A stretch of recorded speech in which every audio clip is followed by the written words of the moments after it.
ओम नमो भगवते वासुदेवाय नमः। हम गीता डेक को कंटिन्यू करते हैं। आज का जो हमारा कार्ड है वो है इंटेलिजेंस।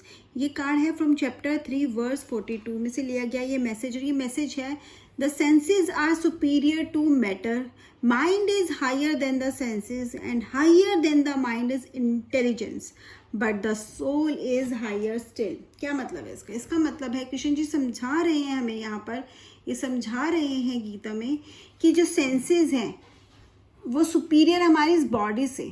अगर हम देखें ना तो हर चीज़ कनेक्टेड होती है, ठीक है। हमारा जो शरीर है उसको कौन कंट्रोल करता है? हमारे सेंसेस। हमारे 5 सेंसेस है ना, हम सुन सकते हैं, हम देख सकते हैं, हम बोल सकते हैं, हम फील कर सकते हैं, हम टच कर सकते हैं, यही सब हमारे सेंसेस हैं।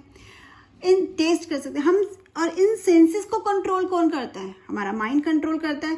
तो माइंड क्या हुआ? इन सेंसेस से सुपीरियर हो गया। मतलब बॉडी तो इट इज़ लाइक कि बॉडी की तो कोई सुपीरियरिटी है नहीं, बॉडी डिपेंड करती है। सबसे पहले वो सेंसेस पे डिपेंड करती है। सेंसेस को कौन कंट्रोल कर रहा है? माइंड। तो माइंड हो गया सुपीरियर। कौन चला रहा है हमारे शरीर को? हमारा माइंड चला रहा है। माइंड से सुपीरियर क्या हो सकता है? माइंड से सुपीरियर है मैंने intelligence. How we are using this mind. क्या इंटेलिजेंस क्या होता है? विजडम क्या होता है? जो सही गलत में हम डिफरेंस कर पाते हैं। हमें पता लग सकता है कि अगर हम टेस्ट की बात करें तो क्या मीठा है क्या खट्टा है, ये कौन बता रहा है? हमारा माइंड ही तो हमें बता रहा है। तो ये डिफरेंसेस करने की जो हमारे पास पावर है वो किसके कौन देता है? हमें माइंड। तो माइंड सुपीरियर है उससे ज़्यादा। बट माइंड से ज़्यादा क्या कुछ सुपीरियर हो सकता है?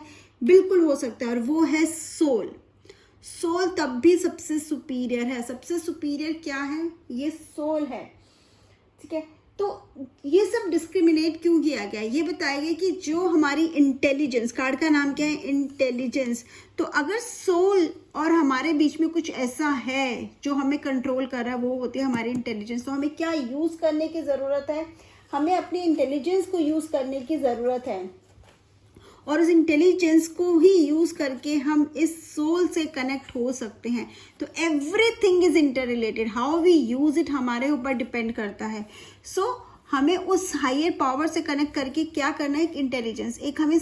हमें अपनी इंटेलिजेंस को यूज करना है। हमें बस इतना समझना है हमारे लिए क्या सही है। और जो हमने लस्ट की बात की थी अपने पिछले कार्ड्स में, ठीक है, जो गाइडेंस हमें मिली थी लास्ट जो फ्यू कार्ड्स में, वही उससे ही बाहर आना है।